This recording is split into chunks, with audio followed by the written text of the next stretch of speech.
bodies a living sacrifice.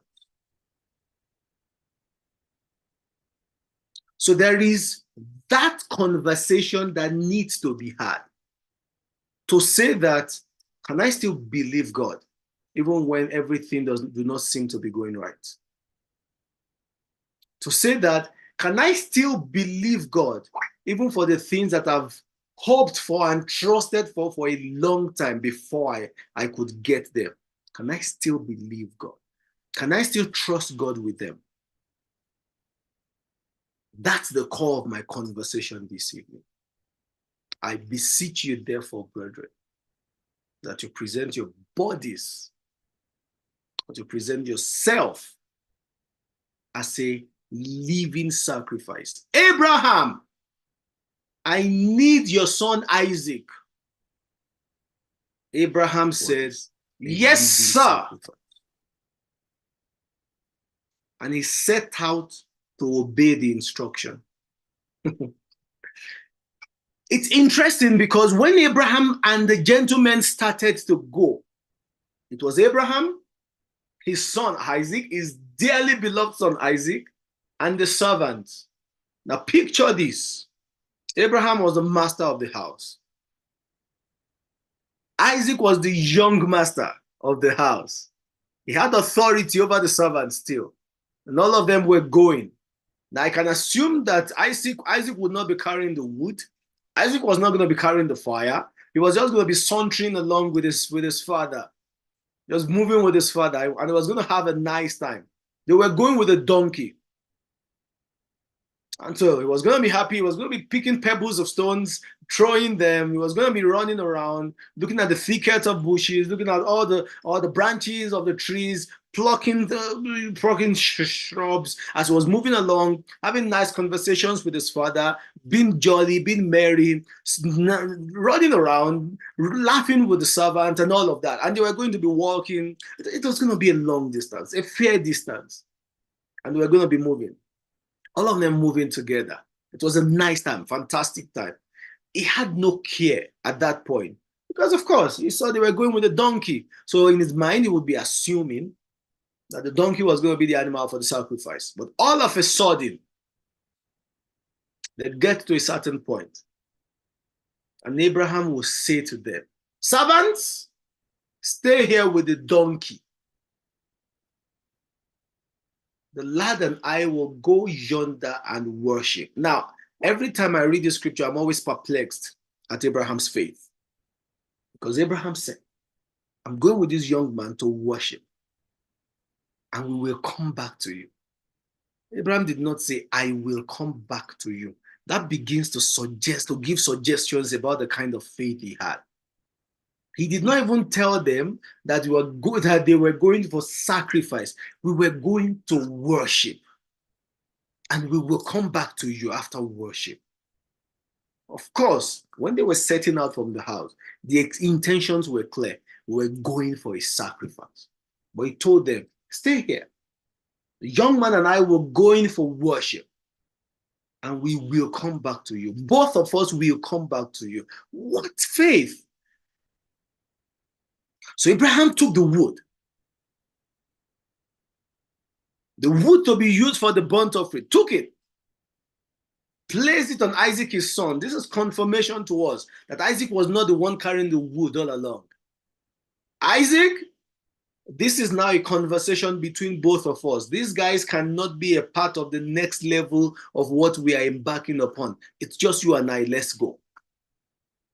Laid the wood on Isaac, took the fire in his hand, took a knife. He needed a knife to kill an animal, to slaughter an animal. And the two of them went together. Now, when you hear what Isaac had to say, you will know that this was not the first time that Isaac was embarking on a mission for a sacrifice with his father. He knew the ropes. He had an understanding of the system. He was not in any way clueless about how these things unfolded. So because he knew, because this was not the first time, because he was not a novice, he was asking his father, this is the fire. This is the wood. He knew for every sacrifice there is a need for fire. I'm pausing there because of the significance of what I just said. For every sacrifice, there is a need for a fire. So when we sacrifice unto the Lord, something is burnt. Fire kindles something. A fire is kindled that burns off something. It is costly. The fire does something. And I'm thinking about it literally for our generation, not just natural fire for burnt offering sacrifice, but that it is something that is deeply costly. Something is burnt off. So Isaac says, look, this is the fire, this is the wood on which we'll place the animal. Where is the lamb for the burnt offering? So he was not a novice. He was the man that understood the process. He was the man that understood the protocol. He was the man that had a spiritual understanding of the spiritual protocol and processes for the sacrifices. But Abraham surprises us. Abraham did not say, my son, you are the burnt offering. God's instruction was clear. Isaac is the burnt offering. But this is another demonstration of this man's, permit me to say, crazy faith. He did not say that, no, the Lord has told me you are the sacrifice. Two reasons come to my head. If he says that, I'm not sure if we trust Isaac enough to trust his father to still stay. Just think about your children. If that was a scenario, are they the ones that will say, Ibo, Daddy, what do you mean by that? Throw the wood on the floor immediately and start running away. You know, there's that possibility. There's a possibility that he could have raised the son so well that the son will still trust the father and still be able to stay with him, even with the knife. But Abraham said, my son, God will provide for himself the lamb for a burnt offering. So the two of them continued to go. Please, as we read this story, I don't want you to forget that scripture in your mind, that you present your bodies, a living sacrifice, not just any kind of sacrifice, different types of sacrifices. This is a living sacrifice, a living sacrifice. So the two of them continued on their journey. The two of them continued to go together. They got to the place of the altar. Now the next statement is highly significant. And Abraham built an altar there. The process of building the altar was a tedious process. But there is a deeply spiritual significance for what Abraham did, building the altar. Abraham built there an altar. Of course, I know that as Pacesetters family, you have an understanding of the need for altars. So in your family, in your personal life, need for altars. And Abraham built an altar there.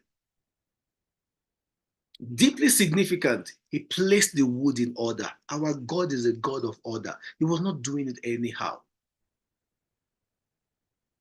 And all of a sudden, he pounced on the young man. And he bound him. Now, this is the first suggestion of the kind of a child that Isaac was. He bound his son Isaac and he laid him on the fire, or on the altar upon the wood. The scripture did not record to us that the young boy was struggling after he was being bound and placed on the fire. Scripture does not record that. Scripture indicates that he bound the son and he laid him on the altar upon the wood. It took the knife to slay the son. The son was not going to argue with him. The son was not going to struggle with him. This man was going to go on to slay his son. He was going to go on to essentially kill his son. I'm trying to use the word dubula for my South African friends.